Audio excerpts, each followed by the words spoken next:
Hey everybody, just getting started here. I'm going to be on vacation, so I am pre-recording this. So I'm going to start off with a land introduction and then go into my kind of report out for the year. So I'm Sauncha Romey. I'm Sauncha from Metlakatla, Alaska. I am the Native Priority Population Lead for Tacoma Pierce County Health Department. And so this is the land acknowledgement that I helped write, and it is local to Pierce County. Pierce County is on the contemporary and ancestral lands of the Puyallup, Muckleshoot, Nisqually, and Squaxin Island tribes. We acknowledge that we are on the stolen homelands of all the tribes and bands of the Coast Salish peoples. We recognize and respect the relationship that exists between Indigenous peoples and their ancestral and contemporary territories, and thank the original caretakers who are still here and have lived here since time immemorial. We offer land acknowledgement because native land was taken by force and colonized to form the United States as we know it today. Colonization is an ongoing process, not something that was just done in the past. Land acknowledgement is not a new practice developed by colonial institutions, but a traditional custom dating back for centuries for many native communities and nations. For I got my little square here, non-Indigenous communities, individuals, and institutions, this land acknowledgement is a call to learn more about and show respect to the Indigenous people of the land on which we work and live. So I ended up tabling at 3 events.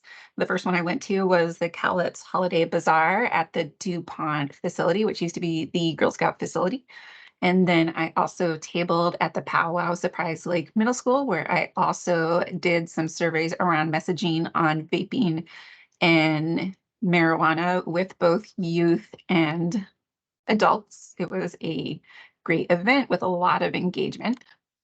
And then I just recently tabled at a basketball tournament at Chief Lachey School. It was over 3 days. We handed out a lot of swag.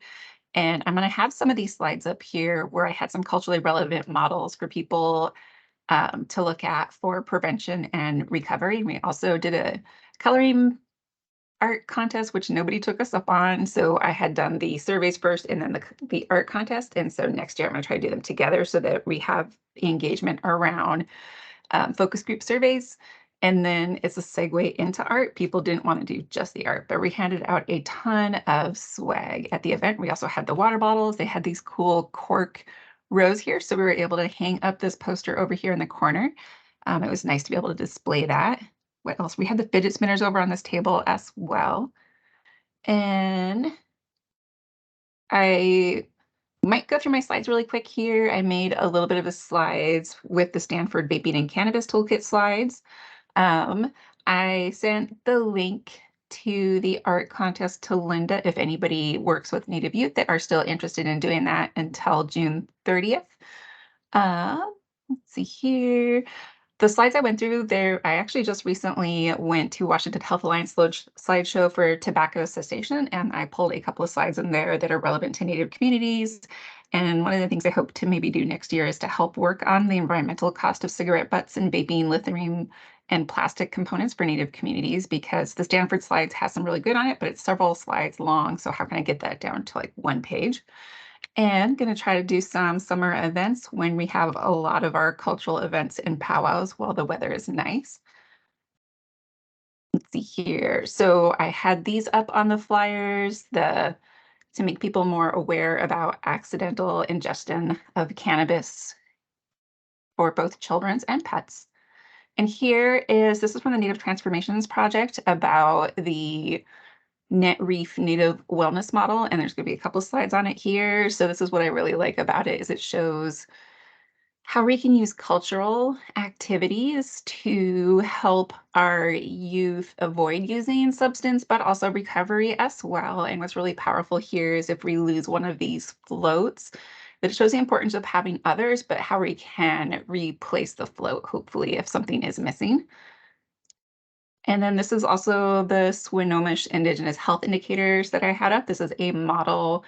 Both of these projects were in partnership with Northwest Indian College, and this one is really beneficial to show the links between our culture, the environment, and community for a public health wellness model, which doesn't always work when we try to just impose Western health models on our communities. This is a slide right here. If I use it, I just put it in a few days ago, that shows how American Indian and Alaska Natives use tobacco at higher rates. I do need to reach out to be able to use it officially, but also see if how they accounted for ceremonial use of tobacco in this or did not. This was in the old Stanford toolkit and was in the new one as well. They didn't update it, and it was really popular both last year and this year to talk about the pruning. And one of the things I want to do is while we're pruning, we should be learning cultural activities instead of marijuana or commercial tobacco.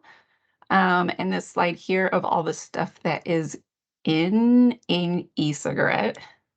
And this is the slide that Stanford uses to talk about how marketing has been in the past and is continuing today to be marketed.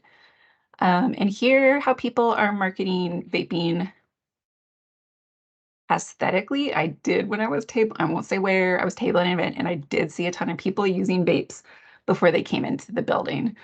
Um, and then also this nice slide here about reducing or delaying the use for harm reduction. And this one here, when I was at that webinar I mentioned earlier, they talked about the free 2-week supply of nicotine replacement therapies. So I want to have some of these out next year for people to know that if they want to work on quitting, that there are free resources available for people. And I think that is it. I hope everybody is having a great day, and I am sorry I am missing it for my vacation.